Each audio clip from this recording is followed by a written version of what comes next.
দর্শক, যত লার্নিং তত আর্নিং, সেটা আমিও বুঝি, আপনিও বুঝেন। স্পেশালি যারা আরও প্রবাসী ভাই আছেন, আপনাদের জন্য এই বাক্যটি খুবই গুরুত্বপূর্ণ। মনে রাখবেন, লক্ষ লক্ষ টাকা খরচ করে আরব দেশে এসেছেন, একটি ভাষার জন্য আপনি অনেক সমস্যা আছেন, তাই না? এই ভাষাটা আপনাকে জানতে হবে, শিখতে হবে। অ্যারাবিয়ানরা সাধারণত ওনাদের ভাষায় কথা বলতে অভ্যস্ত, আরবি ভাষায়। তো আর আরবিতে কথা বলা খুবই সহজ। আমরা যুগ যুগ ধরে আমাদের সম্মানিত প্রবাসী ভাই যেভাবে কথা বলতেছেন, আমরা তাকে অনুকরণ করব, ঠিক আছে? ওকে, ফাইন।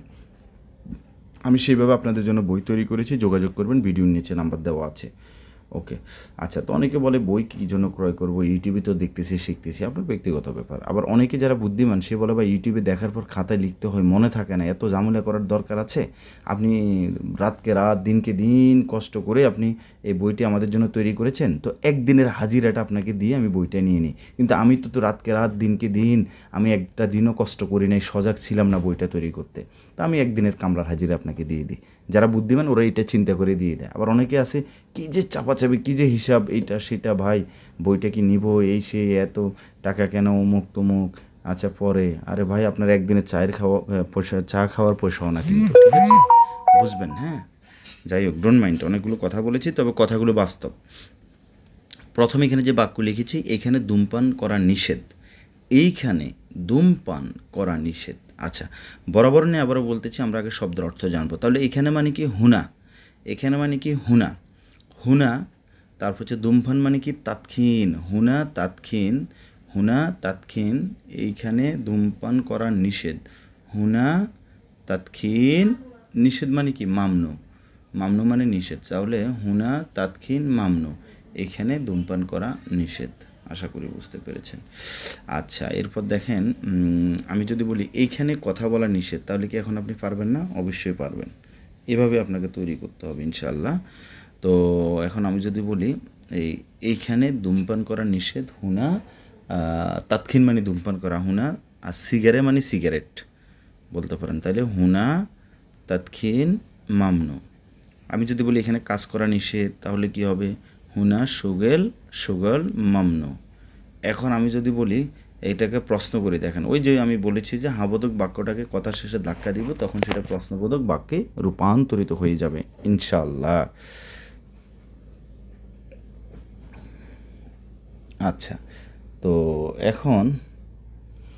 এখন হচ্ছে কি, তাহলে এখানে ধূমপান করা নিষেধ, হুনা তাৎক্ষীন মামনু।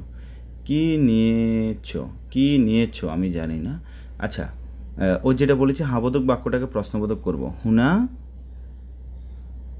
তাৎক্ষীন মামনু, এখানে ধূমপান করা নিষেধ, হুনা তাৎক্ষীন মামনু, এখানে ধূমপান করা নিষেধ। এখন প্রশ্ন করব, দেখেন, হুনা তাৎক্ষীন মামনু, হুনা সুগল মামনু। তাহলে আমি যখন কথার শেষে ধাক্কা দিব, তখন সেটা কি হচ্ছে? সেটা প্রশ্নবোধক বাক্যে রূপান্তরিত হয়ে যাচ্ছে। তাহলে বুঝতে পেরেছেন তো? কথার স্বরেই আপনার হাবোধক হবে, কথার স্বরেই আপনার প্রশ্নবোধক হবে, কোনো গ্রামার আপনার ইউজ করার দরকার নেই।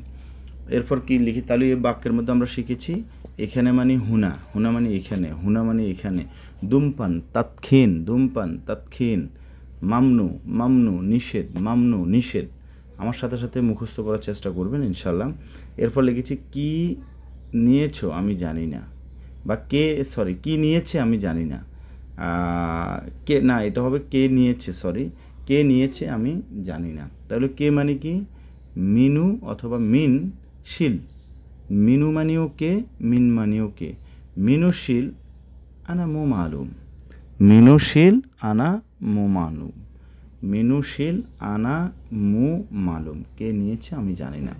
তাহলে কে মানি হচ্ছে মিনু মানিও কে, মিন মানিও কে, শিল মানি তোলা বা নেওয়া এমন বোঝায়, মালুম মানে জানা, আনা মানে আমি, মু মু মরশুকের মু মানে না। তো আমরা এখানে পেয়েছি আনা মো মালুম, আমি জানি না। আশা করি বুঝতে পেরেছেন। এরপর লিখেছি এই কাজটি এইভাবে করো, এই কাজটি এইভাবে করো। তাহলে এই কাজটি মানে কি? হাদা শোগল, হাদা মানে এই, হাদা শোগল, এই কাজটি এইভাবে করো। হাদা শুগল সাউই কিদা, কিদা মানে কি এইভাবে বোঝায়। আবার আপনি যদি দুইবার কিদা কিদা বলেন তখন হয়ে যাবে এইভাবে। দুইবার যদি কিদা কিদা বলেন তাহলে হয়ে যাবে এইভাবে। হাদা শুগল সাউই কিদা, এই কাজটি এইভাবে করো। হাদা শুগল সাউই কিদা, এইভাবে করো। হাদা শুগল সাউই, হাদা শুগল সাউই কিদা, এইভাবে করো। তাহলে কিদা মানে হচ্ছে এইভাবে, সাউই মানে করা, হাদা মানে এই। তাহলে হায়দা শুগল সাউই কিদা, এই কাজটি এইভাবে করো। এরপর লিখেছি তোমাকে একটা কথা বলি, গুল ওয়াহিদ কালামিনতা। তোমাকে একটা কথা বলি, তাহলে কি হবে? গুল ওয়াহিদ কালাম, গুল মানে বলা, গুল ওয়াহিদ কালাম ইনতা, গুল ওয়াহিদ কালাম ইনতা। আনা, আবার এটাও আমরা বলতে পারি আনা আবগা, আমি চাই বা দরকার, অথবা আনা এভি, এভি মানে চাওয়া দরকার। আনা এভি গুল ওয়াহিদ কালাম ইনতা।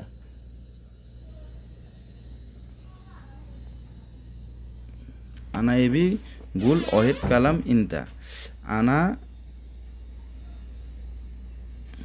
এবি গুল ওয়াহিদ কালাম ইনতা, আমি তোমাকে একটি কথা বলি বা বলতে চাই। নেক্সট লিখেছি আমি তোমাকে একটা গুরুত্বপূর্ণ কথা বলি, আমি তোমাকে একটা গুরুত্বপূর্ণ কথা বলি। না গুল মুহিম কালামিনতা, আমি তোমাকে একটা গুরুত্বপূর্ণ কথা বলি। গুল মুহিম কালামিনতা, গুল মুহিম কালামিনতা, আমি তোমাকে একটা গুরুত্বপূর্ণ কথা বলি। গুল ওয়াহিদ কালামিনতা। নেক্সট লিখেছি তোমার সাথে গোপন কথা আছে। ফি সারি, সারি মানে গোপন, সারি মানে গোপন। ফি সারি কালাম, ফি সারি কালাম সাওয়া সাওয়া ইনতা, ফি সারি কালাম সাওয়া সাওয়া ইনতা। ফি সারি কালাম, ফি মানে আছে, সারি মানে গোপন, কালাম, ফি সারি কালাম সাওয়া সাওয়া ইনতা, তোমার সাথে গোপন কথা আছে। ফি মানে আছে, সারি মানে গোপন, কালাম মানে কথা, সাওয়া সাওয়া মানে কি ইনতা, সাওয়া সাওয়া মানে সাথে, ইনতা মানে তুমি। Okay fine. তাহলে এখানে যে বাক্যগুলো আমি লিখেছি সবগুলো বাক্য থেকে যে শব্দগুলো আমরা একবার আলোচনা করব সেটা হচ্ছে দেখেন, হুনা মানে এখানে একদম প্রথমে যান, একদম প্রথমে দেখেন, স্কিপ করেন না, মোবাইলে অযথা সময় নষ্ট একটু পরে করেন, মানে শিখতে গেলে খুব কষ্ট হয়, এটা আমিও জানি, ধৈর্য ধরতে হবে। এখানে হুনা, এখানে হুনা, ধূমপান, তাৎক্ষীন, তাৎক্ষীন মানে ধূমপান, নিষেধ, মামনু, নিষেধ, মামনু। তারপর হচ্ছে মিনু বা মিন মানে কে, শিল মানে আনা নেওয়া, শিল আনা নেওয়া, মু মানে না, মালুম মানে জানা, আনা মানে আমি। হাদা, এরপর দেখেন হাদা, দেখেন তৃতীয় নম্বর বাক্য, হাদা মানে এই বা এটা, সগল মানে কাজ, সাউই মানে করা, কিদা মানে এইভাবে, আবার কিদা, কিদা মানে হচ্ছে এলোমেলো, ওয়াহিদ মানে এক, ঠিক আছে।